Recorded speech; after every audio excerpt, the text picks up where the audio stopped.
Well, good day, guys. I've had a couple guys ask me about my first shed and just kind of how I have it set up and stuff, so I thought I'd take you guys along and just kind of show you. I've got very limited space where I am. I know Todd had asked me about my fleshing beam, so that's my beam, my stand. My beam is PVC pipe, is what I made it out of. I've got a smaller one in the back for smaller critters, but I also have a bigger one that I can use on coyotes and beaver, and then a little fish scale that I use to weigh some of the critters. Just my coveralls and my apron to do my skinning and fleshing. And here I've got just some of my goodies. I got my urines in there, tanning solution, some bait, flagging tape. Here's some of my lures, some of my bait, my little KitchenAid choppers for making beaver caster. This here stuff doesn't work too bad for taking the smell out of skunks. I like using the baking soda and peroxide method. So here is some of the fleshing knives that I'm using. I have these three, but then I also have two scrapers. One's a post scraper and the other one I don't remember what the hell it is, but then a little box of sawdust. So here's kind of where I skin everything. So that back row is where I bring all my coyotes or raccoons, whatever I'm skinning. That's where I bring them all in and thaw them out. And this front row, once they're thawed, I'll move them up to the front row. And that big hook is kind of where I do most of my skinning, or almost all my skinning is there. I pull all the hides. My ceiling is too low. I couldn't put a skinning machine in here even if I wanted to. I guess I could cut a hole in the roof and do it that way, but I'm young enough yet that I can still pull them. But so here are some of my knives. Obviously these are just first cut knives. These are skinning knives. So this hunting knife here, I use that only for, I guess I skin the head off of some animals with it, but I mainly use it for is cutting the feet off. And then the fillet knife, I definitely just use that for skinning the face and the head out and stuff. From this white handle over, none of these knives will ever see bone. So, and then my pliers I use for pulling the ear cartilage out of the coyotes. I also use the dowel in the back here, and then this steel. The other thing I use that steel and the dowel for is getting in the armpits of some of those coyotes and then pulling the legs down. And the toothbrushes are just to clean this steel. If it's a little bit dirty, I just use them to brush it clean. So then I have my boxes of gloves, a little beaver knife. These are some of my brushes that I use when I first bring the critters in, comb any burrs or blood or dirt or whatever. And there's my tail stripper, tail zip. That's one of my other scrapers. I don't know what the hell if you call it something. I just call it a scraper. I don't use it a whole bunch, but I have, I guess, used it some. And this is what I call my drying room. As you can see, we're watching Trapper J on YouTube right now. So yeah, here's my drying room. Some of the sheds I found. So these are the coyote boards right here. Some fox boards. I've got, well, these coyote boards are all split boards. I've got a couple of fox boards that are solid, but most of mine are split. And then the raccoon and skunk boards, I guess they're all solid.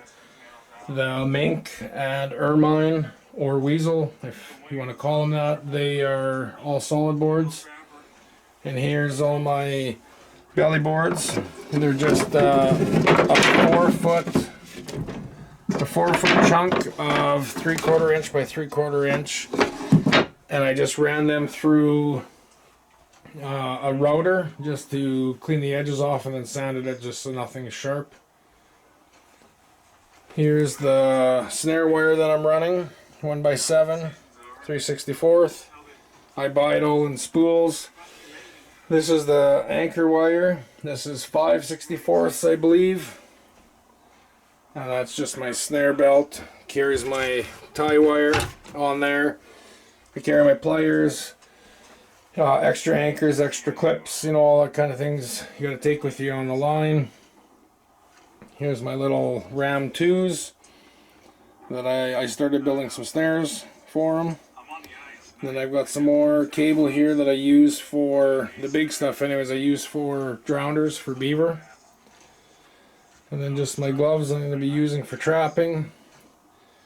So there's my water bottles I use when I'm combing the fur, getting it all ready. There's the finishing brushes I use. The green one works the best, I find, for me. So, and just my push pins that I use. Here are the ferrules, and then the washers and the heat treated nuts that I use to make my snares. This is like a hardware cloth, and I use that to keep the tails open and separated on raccoons and skunks when I board them. And then I got other little goodies just laying around, those quick connects, swivels. I got washers, heat treated nuts, some earth anchors, a couple boxes of shells.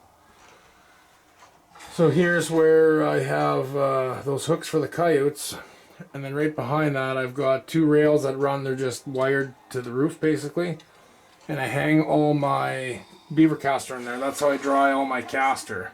So shut that off quick. Yeah, that's how I dry all my caster. I just hang them all along there. So one question I'm going to pose to you guys. Okay, so I hang my coyotes up like so, and it works great that way. They hang good, everything like that. But when I want to lift them up, this wire has a tendency to lay down, and then the nose of my board hits the ceiling and I can't get it off. It's kind of a pain in the ass. So if you guys have any ideas on maybe how you do it, how you've seen it done, let me know. Ideally I would like something that's same idea but rigid so that it always stays up. I can't I want to make sure when I put my nose over top of the board I always pin it so it can't interfere with that at all. So if you guys have any ideas on what I could do, please let me know. But so yeah, with that guys, that's kind of I guess the tour.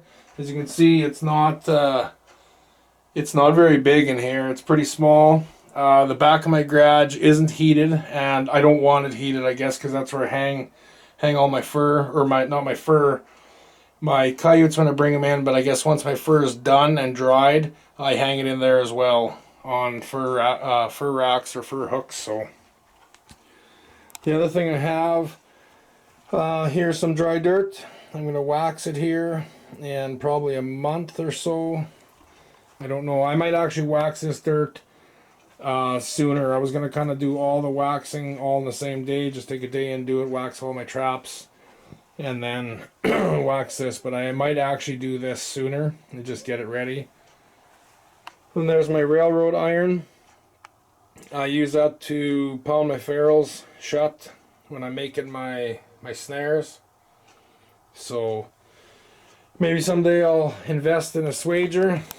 So, but yeah, so that's kind of the tour. Nothing fancy. Ideally I would like it to be a lot bigger just for a lot more room. But okay guys, well, I hope you enjoyed it. Thanks for coming along. Until the next time.